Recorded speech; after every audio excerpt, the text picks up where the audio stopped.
बाबा साहब अंबेडकर केवल और केवल संविधान निर्माता नहीं है, बाबा साहब राष्ट्र निर्माता है। ये बात हमें समझनी है। बाबा साहब अंबेडकर केवल दलित लीडर, बाबा साहब अंबेडकर संविधान निर्माता या बाबा साहब उसके राष्ट्र निर्माता नहीं है।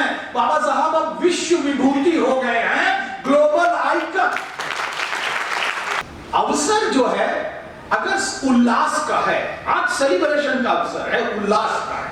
हमारी दर्द है, पीड़ा है, हमारी गुर्बत है, हमको मारा गया, कुचला गया, दबाया गया, वो सब हमारे साथ है। एक दिन हम बाबा साहब को याद करते हुए क्या हंसी और उल्लास के हाथ नहीं बना सकते? कोई जरूरी है उस दिन हम दर्द, पीड़ा और बच्चों को शिक्षा दें कि नहीं तुमको पढ़ना है, तुम लोग पढ़ ले रहे हो, तुम लोग शिक्षित नहीं हो रहे, बाबा साहब शिक्षित हो, संगठित हो, संघर्ष करो, तुम लोग शिक्षित नहीं हो रहे हो, संगठित नहीं हो, संघर्ष नहीं करो। 14 अप्रैल है और उस दिन भी अगर हम अधिवेशन वाली बात करेंगे तो लोग सचमुच बता रहे हैं कि नाराज से होते अंदर से। इसलिए मुझे ये लगता है कि हम लोग थोड़ा सा उल्लास, थोड़ा सा जिसे कहना चाहिए सेलिब्रेशन के मूड में आए। कुछ लोग अभी तालियां मांग के थोड़ी ली जा सकती है, बात तो तब है कि ताली खुद बजे, तब तो बात है। अगर हमने मांग के लिए तो फिर क्या ताली ली भाई? मुझे वो क्या बोलते हैं, इसमें रेडियो स्टेशन पर बुलाया गया कि आप बाबा साहब पे बात करने आइए, और उसने मुझसे यह कहा कि आपको कोई ऐसा फिल्मी गीत याद आता है जो बाबा साहब को रख करके आप उस फिल्मी गीत को गा सके। तो बड़ा चैलेंजिंग था। हम लोग 1 घंटा बोलने वाले प्रोफेसर और वो किताब बोलने, उसने गाना पूछ लिया। अब बड़ा परेशान, लेकिन फिर मैंने कहा कि हाल तो नहीं मानना। तो मैंने कहा देखिए ये है रोमांटिक सॉन्ग, और रोमांटिक सॉन्ग को हम रिवोल्यूशनरी सॉन्ग बना सकते हैं और गा सकते हैं बाबा साहब पर। तो बोले आप गा सकते हैं? मैंने कहा हाँ गा सकते हैं, ऐसा क्या? तो मैंने गाना सुनाया, उससे शुरू करता हूँ पूरी बात। बाबा साहब को याद करिए, और ये लाइन बस केवल 2 याद करिए। पूछ कर आश्क अपनी आँखों से मुस्कुराओ तो कोई बात बने, सर झुकाने से कुछ नहीं होगा, सर उठाओ तो कोई बात बने।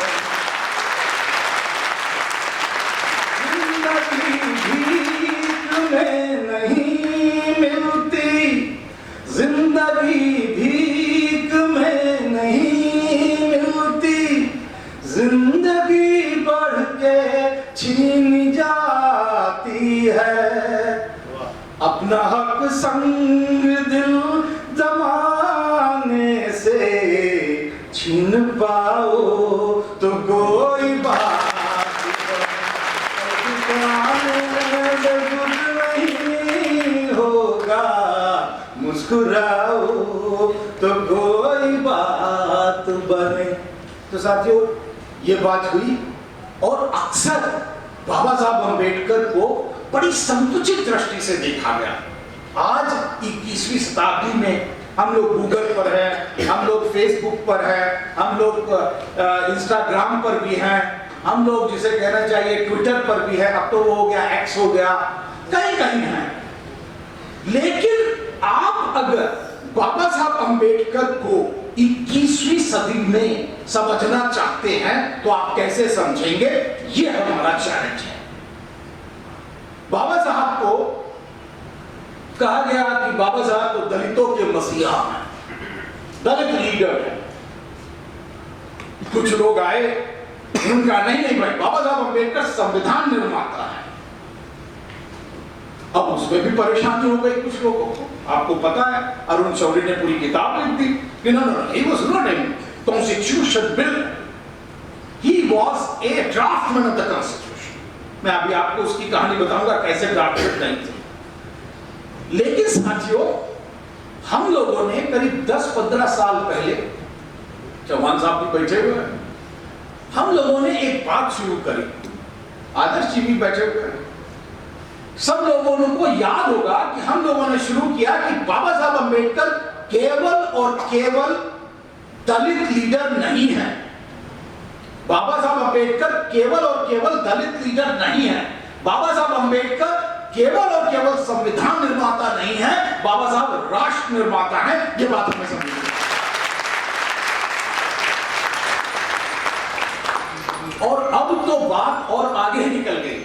मैं थोड़ा पेच आपको डाल दूं। अब तो बात आगे निकल गई। बाबा साहब अंबेडकर केवल दलित लीडर, बाबा साहब अंबेडकर संविधान निर्माता या बाबा साहब उसके राष्ट्र निर्माता नहीं है। बाबा साहब अब विश्व विभूति हो गए हैं, global icon. He is now global icon। अब आप प्रश्न कर सकते हैं कि बाबा साहब ग्लोबल आइकन कैसे हैं, ये तो बताइए। मैं कपोल कल्पित कथा नहीं कर रहा हूं, गूगल आपके पास है, आप शुरू कीजिए। बाबा साहब की मूर्ति कम से कम 9 विश्वविद्यालयों, विश्व के 9 विश्वविद्यालयों में लग गई है। और मूर्ति साथियों कोई मजाक के लिए नहीं लगाता है, और वो भी विश्व का विश्वविद्यालय। सबसे पहले आपको पता होगा कि लंदन स्कूल ऑफ इकोनॉमिक्स, जहां पर बाबा साहब ने पीएचडी किया था, वहां पर मूर्ति लगती है। गूगल करना है, करके देख लीजिए कि बाबा साहब अंबेडकर की मूर्ति लंदन स्कूल ऑफ इकोनॉमिक्स में है या नहीं है। दूसरी, कोलंबिया विश्वविद्यालय, जहां पर बाबा साहब ने पीएचडी की।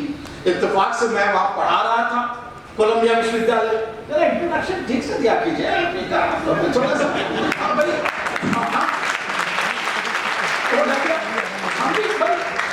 कोलंबिया पढ़ा के आए हैं, दलितों के अंदर कौन कोलंबिया पढ़ाने गया बताइए। इतना तो बता ही सकते हैं कि हाँ भाई कोई दलित भी वहां जाके पढ़ा के आया है। तो केवल मेरिट करते रहते तो मेरिट हमारे पास ही है। तो साथियों, कोलंबिया विश्वविद्यालय में जब पढ़ाने गया तो बाबा साहब की मूर्ति वहां पर भी पहले से लगी थी। 1991 में बाबा साहब की मूर्ति कोलंबिया विश्वविद्यालय में, उधर बगल में ही मैसेच्यूसेट्स आर्महर्स्ट यूनिवर्सिटी है, वहां पर भी बाबा साहब की मूर्ति लग गई। उसके बगल में ही ब्राइंडिस यूनिवर्सिटी है, और वहां पर भी बाबा साहब की मूर्ति लग गई। वहां से बाबा साहब निकले और उसके बाद कनाडा आ गए। कनाडा में देखिए, सबसे पहली यूनिवर्सिटी में जो लगी विश्वविद्यालय में, वो था साइमन फ्रेजर यूनिवर्सिटी। आप बच्चों लोग नाम लिखते रहो और गूगल करके देख लेना ये आदमी झूठ बोल रहा है या सच्चा बोल रहा है ना। तो ये जो है साइमन फ्रेजर यूनिवर्सिटी में लग गई। उसके बाद बगल में टोरंटो यूनिवर्सिटी में बाबा साहब की मूर्ति निकल गई। उसके बाद बाबा साहब वेस्ट से निकल करके ईस्ट में आ गए, ऑस्ट्रेलिया कैनबरा यूनिवर्सिटी में लग गई बाबा साहब की यूनिवर्सिटी। बाबा साहब की यूनिवर्सिटी क्वींसलैंड यूनिवर्सिटी में लग गई। उसके बाद बाबा साहब बाहर निकले, जापान आ गए। जापान में तो आदम का मूर्ति लग गई। और तो और साथियों, अभी वियतनाम में बुद्धिस्ट यूनिवर्सिटी में बाबा साहब की मूर्ति लगी, और वहां के रेक्टर ने यह कहा है कि मैं पूरे वियतनाम में बाबा साहब की 10 मूर्ति लगाऊंगा। अब आप मुझे ये मूर्तियां क्यों लग रही हैं इसका, और वो भी विश्वविद्यालय की लाइब्रेरी में लग रही है। विश्वविद्यालय के लाइब्रेरी में लग गई। हमने जब पूछा उनसे कि आप लाइब्रेरी में क्यों मूर्ति लगा रहे हैं कोलंबिया में, तो उन्होंने कहा library is the place where students come and when they will see the statue of Baba Saheb or bust of Baba Saheb Ambedkar, they will start asking question, भाई ये कौन है, और इसके बारे में फिर वो पढ़ेंगे जाकर के। और तो ये मूर्ति ही नहीं, बाबा साहब के वॉल्यूम्स वहां पर आ गए। जितने बाबा साहब के लिखे हुए राइटिंग एंड स्पीचेस हैं, वॉल्यूम हमको तो जो है सुल्तान साहब ने पढ़वाया, और अब सुल्तान साहब वहां पर पहुंच रही है किताब, और वो पढ़ रहे हैं। आप सोचिए, तो ये बाबा साहब को पढ़ने वाले क्या विश्व विभूति कहलाएंगे बाबा साहब की? नहीं कहलाएंगे। अगर उससे भी मन नहीं भरा तो आप देखिए, सबसे पहले कैलिफोर्निया का एक हिस्टोरियन है पैरी एंडरसन। पैरी एंडरसन आप लोग टाइप कीजिएगा, हिस्टोरियन है कैलिफोर्निया का। उसकी किताब है इंडियन आइडियोलॉजी। उसमें बाबा साहब के बारे में उसने जो लिखा है, आप मतलब कलम तोड़ दी जिसे कहते हैं। As a teacher I can appreciate that Baba Saheb Ambedkar के बारे में लिखा केवल एक भारतीय था जिसको यह पता था कि राष्ट्र का अगर बंटवारा होगा तो क्या किया जाएगा।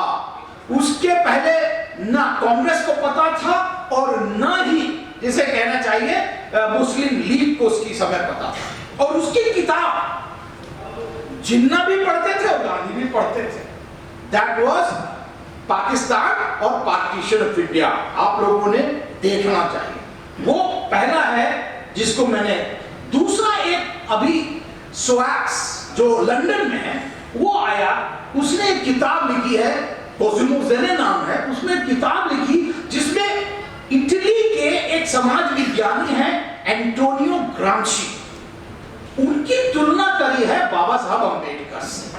अब आप मुझे बताइए कि ये लंदन वाला, ये अमेरिका वाला और तो फ्रांस वाला क्रिस्टोफर ज़ेफिरट, उसको जरा देखिए। He is telling that Baba Saheb Ambedkar should be considered as first sociologist of India, पहला समाजशास्त्री होना चाहिए। वो लिख रहा है वहां से।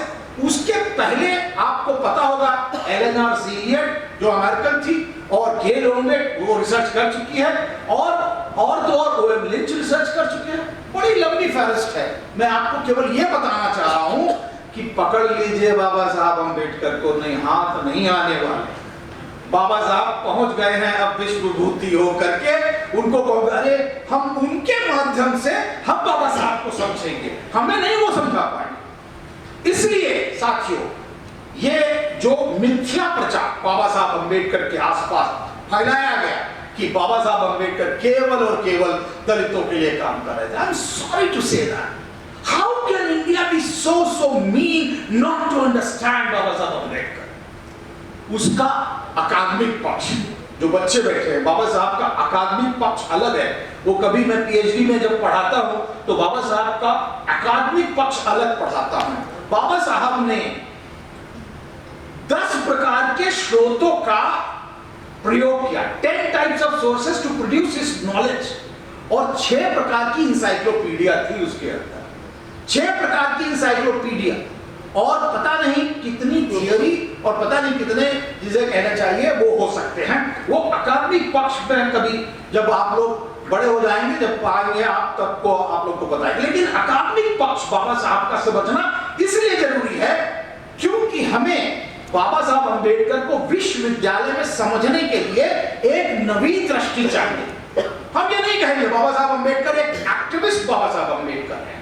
एक्टिविज्म किया बाबा साहब अम्बेडकर ने। उन्होंने 14 टैंक आंदोलन किया, उन्होंने कालाराम टेम्पल आंदोलन किया, उन्होंने जिसे कहना चाहिए सत्याग्रह किए, उन्होंने यहां तक कि जो है राजनीतिक दल बनाए, इंडिपेंडेंट लेबर पार्टी बनाई, उन्होंने जिसे कहना शेड्यूल कास्ट फेडरेशन बनाया, आरपीआई की लीड डाली। तो वो एक्टिविस्ट बाबा साहब अम्बेडकर। और बाद में एक धम्म पुरोहित की तरह जिसे कहना चाहिए बाबा साहब हमारे यहाँ एक सामने आए कि ये धम्म की दीक्षा दिला रहे थे। लेकिन मुझे बड़ा अफसोस होता है कि लोग बाबा साहब अम्बेडकर की सूट वाली जो है फोटो बहुत देखते हैं, लगाते हैं और कहते हैं बाबा साहब ने इसलिए सूट पहना कि बाबा साहब बताना चाहते थे कि हम भी सूट पहने। माफ कीजिएगा, मैं हाथ जोड़ करके विनम्र निवेदन कर रहा हूं, ऐसा बाबा साहब ने कहीं नहीं किया। बाबा साहब ने जब धम्म दीक्षा ली तो क्या सूट पहन के ली थी?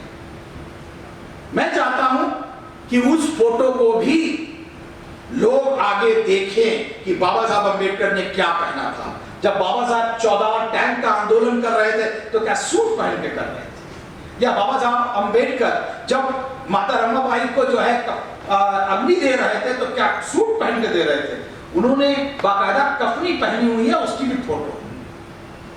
लेकिन ये बात हमारे बीच में कि सूट पहना, मैं जानबूझ करके सूट नहीं पहन के आता क्योंकि मुझे लगता है कि बाबा साहब अम्बेडकर की फोटो कब से किसी गरीब आदमी की, किसी दलित आदमी की फोटो कब खींची जाती है?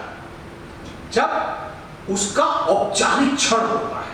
बाबा साहब अम्बेडकर जाते थे पार्लियामेंट में तो सूट पहन के जाएंगे, वहां थोड़ी जिसे कहना चाहिए लुंगी धोती पहन के चले गए। और जैसे ही बाबा साहब गए वैसे फोटो खींच गए। आपको याद होगा, मैं एक एग्जाम्पल दे रहा हूं, भगत सिंह की फोटो, सबको पता है भगत सिंह की एक फोटो है, बड़ी प्रचलित है। पता है ना कौन सी? टोपी लगाए। क्या भगत सिंह हमेशा टोपी लगाए और कोट पहने हुए थे? वो तो उस दिन खिंच गई कि वो बेवकूफ बनाना चाहते थे पुलिस वाले को। अब वो फोटो जो है तैरती रहती है और लोग कहते हैं कि भगत सिंह बेचारे चारपाई पर पहने हुए पगड़ी बांधे हुए बैठे हुए। उसी तरह बाबा साहब अंबेडकर के जो प्राइवेट मूवमेंट होते थे, जो उनके आत्मिक क्षण होते थे, क्या उसमें कोई दलितों की गरीबों की फोटो खींची जाती थी? जब बेचारे अपने बच्चे को खिलाए होंगे गोदी में, कहीं फोटो नहीं दिखाई पड़ी। ऐसा तो नहीं है कि उन्होंने अपने बच्चे को गोदी में नहीं लिया। एक गरीब आदमी उस समय जिस समय हम लोग बात करें उस समय फोटो नहीं खिंचा सकता था। उसकी फोटो केवल और केवल फॉर्मल औपचारिक क्षणों में खींची जाती, जब वो किसी कमेटी में जाता, कमीशन में जाता, पार्लियामेंट में जाता, भाषण देने जा रहे होते, तभी फोटो खींचती थी और उसको गढ़ दिया गया कि बाबा साहब तो सूट पहनते। अब आता हूं मैं, बाबा साहब अंबेडकर ने क्या संविधान बनाया या बाबा साहब संविधान निर्माता हैं या नहीं है साथी? इसके मैं 3 आंकड़े केवल देता हूं। पहला आंकड़ा, बाबा साहब अंबेडकर संविधान निर्माता क्यों है और क्यों कहना चाहिए? इसके लिए बाबा साहब अंबेडकर ही जो है chairman of the drafting committee थे। क्यों थे? सबको पता है कि क्यों बनाए गए। 7 मेंबर थे, 7 में से 6 का पता नहीं था। एक मर गया था, एक अमेरिका चला गया था, एक सुदूर दक्षिण में रहता था, एक बीमार पड़ गया था। तो 7 में से 6 लोग लापता हो गए। अकेले बाबा साहब अम्बेडकर ने काम किया। पहला आंकड़ा ये 141 दिन 141 days he was working alone। जब बाबा साहब ने काम करते करते जब पूरा मसौदा बना लिया, संविधान का पूरा मसौदा बना लिया, तो उसको पब्लिक की स्क्रूटनी के लिए रखा गया। अब पब्लिक की स्क्रूटनी के लिए रखा गया तो जानते हैं पब्लिक तो पब्लिक है। पब्लिक ने स्क्रूटनी में मतलब उसकी पड़ताल करते हुए इधर संशोधन उधर संशोधन करते 7635 संशोधन कर दिए। बाबा साहब के मेमोरेंडम में फाइनल कॉपी जब बाबा साहब ने रखी तो 7635 उन्होंने जो है उसमें संशोधन कर दिए। बाबा साहब अम्बेडकर ने 7635 अमेंडमेंट संशोधनों को पढ़ा और पढ़ने के बाद साथियों उसमें फिर यह हुआ कि 5162 जो अमेंडमेंट आए थे उसको खारिज किया। कि इसमें कोई मतलब नहीं है, जिसको हिंदी में कहते हैं इसको झस नहीं है इसके, उसको खारिज कर दिया। और तब जाके 2473 अमेंडमेंट को उन्होंने कॉन्स्टिट्यूशन में अंगीकार किया। अब आप बताइए दिल पे हाथ रख के 7635 अमेंडमेंट को पढ़ने वाला, 5162 अमेंडमेंट को खारिज करने वाला, 2473 अमेंडमेंट को अंगीकार करने वाला व्यक्ति संविधान निर्माता है या नहीं है? होना चाहिए कि नहीं होना चाहिए? यह है दूसरा आंकड़ा। तीसरा आंकड़ा साथियों, आप संविधान सभा की डिबेट को पढ़िएगा जरा, पार्लियामेंट छापती है उसको आप पढ़िए। मैंने क्या किया, उसको देखा और देखने के बाद मैंने यह देखा कि बाबा साहब संविधान निर्मात्री सभा में, कॉन्स्टिट्यूएंट असेंबली में हर दिन कितनी बार उठ करके बोलते थे? 9 से 10 बार तो वो डेली उठ करके बोलते थे। लेकिन साथियों कभी कभी अप्रत्याशित रूप में यह होता था कि बाबा साहब 26 से 27 बार उठ करके बोलते थे संविधान निर्मात्री सभा में। और कभी वो अपना मसौदा मूव करते थे, कभी अमेंडमेंट मूव करते थे, कभी जिसे कहना चाहिए उस पर टीका टिप्पणी का जवाब देते थे, और कभी वो लंबा भाषण। इस लंबे भाषण से मुझे याद आया बाबा साहब अंबेडकर का पहला भाषण जो 9 दिसंबर जब सभा शुरू हुई तो उसके 8 या 6 दिन बाद आ गया। बाबा साहब का पहला भाषण संविधान सभा में 3700 शब्द का था। दूसरा, जब उन्होंने दूसरी बार इंटरवीन किया, जब मसौदा रखा गया तो 3400 का था। और जब उन्होंने फाइनल कॉपी 26 नवंबर 1949 को, जब उन्होंने 2 साल 11 महीने और 18 दिन बाद जब कॉपी, फाइनल कॉपी पहुंची, दी राजेंद्र प्रसाद उस समय के राष्ट्रपति महोदय को, उस समय का भाषण है 8500 वर्ड का। और मैंने ये गूगल वर्ड काउंट से नहीं गिना है साथियों। Don't think that I have counted from Google count, I have counted with my pen. हाथ से मैंने गिन करके तब लिया। इसलिए मैं कह रहा हूं बाबा साहब अंबेडकर संविधान निर्माता हैं। ये आंकड़े हैं। तो इसलिए साथियों ये सोचिए कि बाबा साहब अंबेडकर का जो कंट्रीब्यूशन है उसको छोटा करके, संकुचित करके नहीं देखना चाहिए। अब मैं आखिरी बात करता हूं कि बाबा साहब राष्ट्र निर्माता कैसे हैं। ये बात हमें समझनी चाहिए कि बाबा साहब अंबेडकर का राष्ट्र निर्माण का पहला पड़ाव अगर आप देखना चाहें तो उसको हम संविधान मान सकते हैं। Constitution is the first step towards the nation building, and that is the where when he was talking about nation as a whole, पूरे राष्ट्र की बात कर रहे थे, तो उन्होंने बाकायदा अपने जो पाकिस्तान और पार्टीशन ऑफ इंडिया उसमें राष्ट्र की परिभाषा दी पहली बार। थोड़ा क्लिष्ट है ये, थोड़ा देर अगर चाहें तो आप, मैं बोलूं नहीं तो थोड़ी देर। मास्टर लोग पता है 1 घंटे की ट्रेनिंग होती है बोलने की, उसके पहले बात पचती नहीं। तो बाबा साहब अंबेडकर ने उसमें राष्ट्र की परिभाषा दी। What is a nation? He said nation is a philosophy.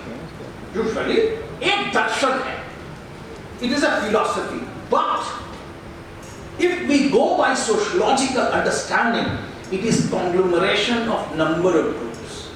राष्ट्र एक दर्शन है, लेकिन समाजशास्त्रीय दृष्टिकोण से ये राष्ट्र बहुत सारे समूहों का जमावड़ा है।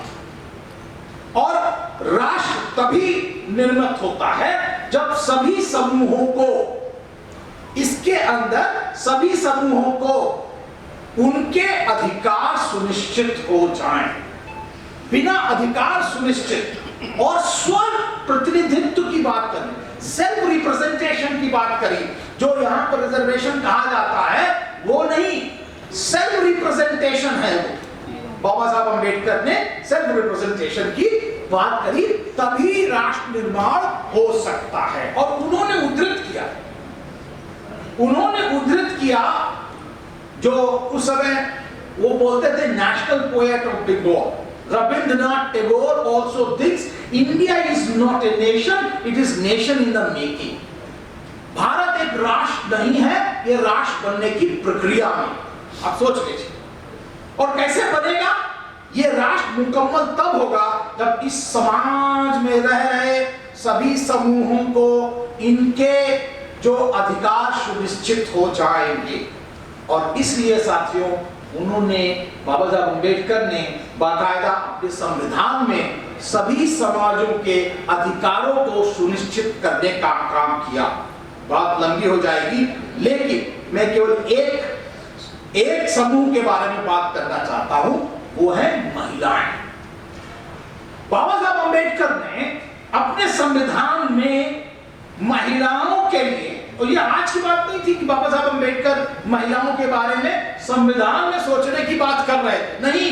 बाबा साहब अंबेडकर ने बहुत पहले भारतीय महिलाओं पर अध्ययन किया, और यहां तक कि बाबा साहब अंबेडकर ने जो अध्ययन किया साथियों अथर्ववेद से शुरू किया। अथर्ववेद में महिलाओं के क्या अधिकार थे, ऋग्वेद में उनके क्या अधिकार थे, अष्टाध्यायी, पाणिनि, पतंजलि और बहुधायन, इन सभी पुस्तकों के अंदर महिलाओं के क्या अधिकार थे। अर्थशास्त्र, कौटिल्य का अर्थशास्त्र, उसमें भी बाबा साहब अम्बेडकर ने अध्ययन करके कहा, ये नहीं कि बाबा साहब अम्बेडकर सुपरफ्लुअसली काम कर रहे थे, उनका गहरा अध्ययन देखिए।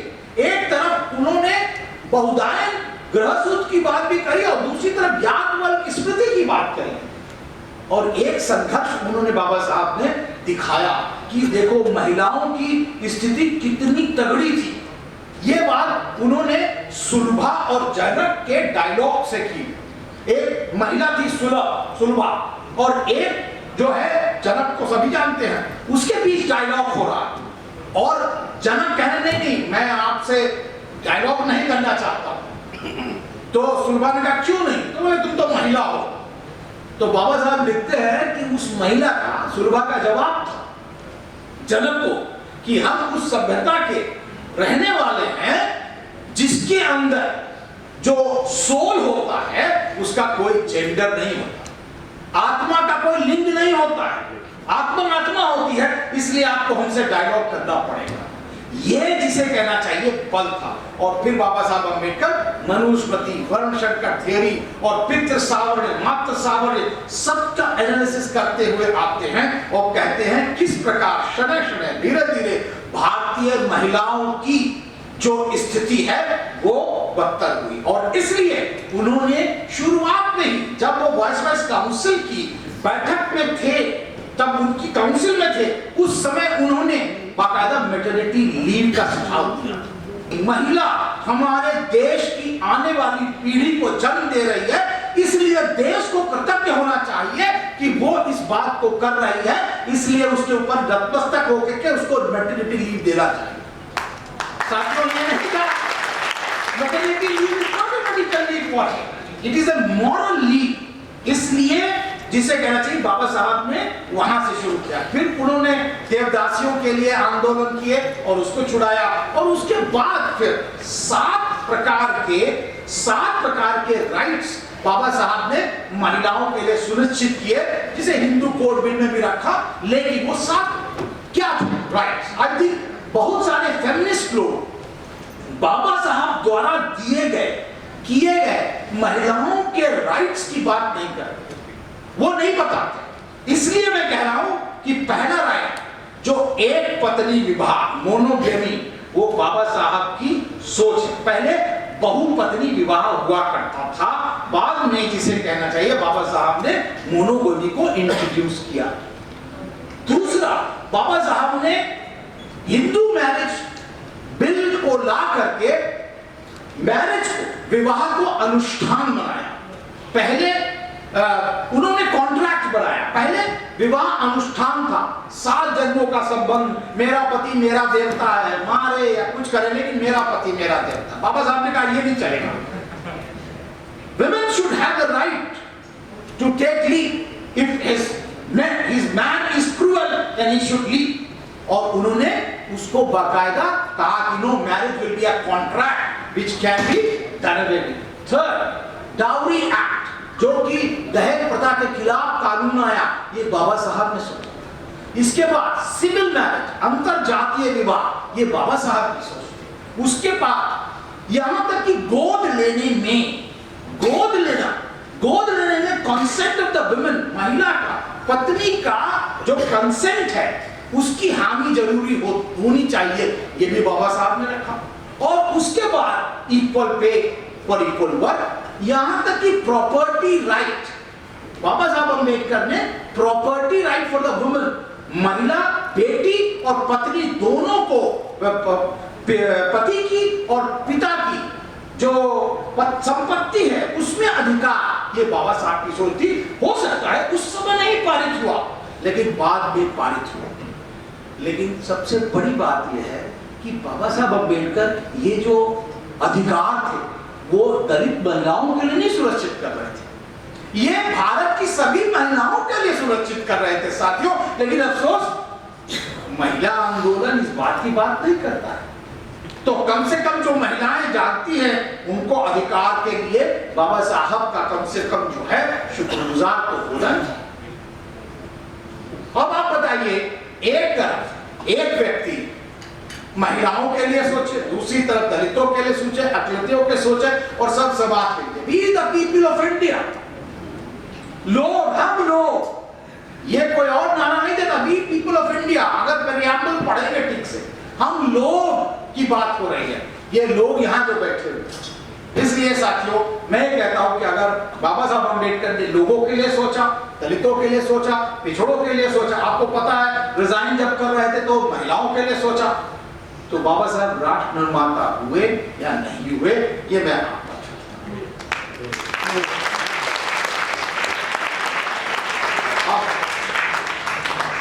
अब बाबा साहब अम्बेडकर से हम सीख लेकर के क्या जा रहे हैं, क्या जा रहे हैं, इसके लिए मैं छोटी सी कहानी सुना करके अपनी बात खत्म करता हूं। एक जंगल में, ये पंचतंत्र की कहानी सभी ने सुनी होगी, एक जंगल में बहुत बड़ी आग लगी हुई थी, बहुत बड़ी आग, और दूर जो है, दूर डाल पर, दूर ऊंचे पेड़ पर एक कौवा और एक चिड़िया बैठी हुई थी।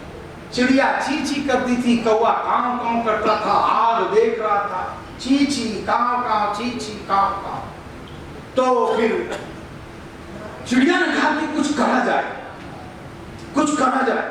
तो कौवे ने कहा, अरे पागल है, इतनी बड़ी आग लगी है, तू बता क्या करेगी आप? तो चिड़िया बोली कि चलो हम लोग चोंच में पानी लाते हैं और चोंच में पानी ला करके इस आग को बुझाते हैं। कौवा और कस के काव करने लगा, अरे पागल है, तेरी चोंच कितनी छोटी और ये आग कितनी बड़ी है, ये आग कहां बुझेगी? तो फिर चिड़िया ने सीरियसली, बहुत सीरियसली होकर कहा, मैं ये आग चाहे कितनी बड़ी हो और मेरी चोंच चाहे जितनी छोटी हो, लेकिन जिस दिन इस आग का इतिहास लिखा जाएगा, उस दिन मेरा नाम आग बुझाने वालों में होगा, आग लगाने वालों में नहीं। आज हम आपके लिए लेकर आए हैं बहुजन समाज की एक ऐसी किताब, कहीं हम भूल ना जाएं, एक ऐसी ऐतिहासिक किताब है जिसके अंदर आपको ऑडियो वीडियो देखने को मिलना है। ये पहली बहुजन समाज की ऐतिहासिक किताब है जिसके अंदर आप वीडियो भी देख सकते हैं। अब किताब के अंदर कैसे वीडियो देख सकते हैं ये मैं आपको पहले दिखा दूं। आइए तो हम देखते हैं। सबसे पहले आपने करना ये काम है कि किसी भी पेज पर मोबाइल द्वारा आप गूगल पे जाएंगे और गूगल पे जाने के बाद आपको कैमरे का निशान नजर आता है। इस कैमरे पे आप क्लिक करेंगे तो ये QR कोड को स्कैन कर लेगा। स्कैन करने के बाद यहाँ पर आप देखेंगे ये लिंक आ गया। आप जैसे लिंक पर क्लिक करेंगे आपकी वीडियो चालू हो जाएगी, यानी कि आपको एक सटीक जानकारी मिलने वाली है, एक ऑथेंटिक जानकारी मिलने वाली है। बहुजन समाज की पहली ऐतिहासिक किताब है जिसके अंदर आपको तमाम महापुरुषों की जानकारी मिलने वाली है। आप इस किताब में देख पाएंगे तथागत सम्यक बुद्ध जिनकी पूरी जीवनी आपको मिलने वाली है, महान सम्राट अशोक जिनका जीवनी आपको इसके अंदर पूरी मिलने वाली है, संत कबीर दास, संत शिरोमणि गुरु रविदास, सम्राट मीर भोज जिन्होंने इतिहास रचने का काम किया, गुरु घासीदास बाबा, वीरांगना झलकारी बाई, वीरांगना उदा देवी पासी, नागेली वीरांगना की कहानी, एकलव्य जिसका अंगूठा काट लिया था धोखे से, चोखा मेला हरिचंद ठाकुर, ज्ञानदीप छत्रपति शाहूजी महाराज, बिरसा मुंडा, ज्योतिबा फूले, माता सावित्रीबाई फूले, फातिमा शेख, EV रामास्वामी, स्वामी अच्युतानंद, बाबा साहब डॉक्टर BR अम्बेडकर जिनका मूल ग्रंथ आपको इसमें छोटी सी किताब में मिलने वाला है। आप ऑडियो भी देख सकते हैं, वीडियो भी देख सकते हैं। माता रमाबाई, मोतिया रावण कंगाली, सरदार उधम सिंह, ललई सिंह यादव, दशरथ मांझी, शिव दयाल सिंह चौरसिया, कपूरी ठाकुर, भवरी देवी, मान्यवर काशीराम साहब जिन्होंने इतिहास को दोबारा दोहराने का काम किया था, वीरांगना फूलन देवी, बहन कुमारी मायावती, संकल्प भूमि और पूना पैक्ट। बहुजन समाज का एक मूल ग्रंथ यह आपके पास आ गया है और आप इसको बिल्कुल भी देरी ना करें। तो साथियों, अगर आप ये किताब मंगाना चाहते हैं तो डिस्क्रिप्शन बॉक्स में जो आप नंबर देख रहे हैं इस नंबर पर आप हमें अपना ऑर्डर बुक करा सकते हैं। कितनी किताब आपको चाहिए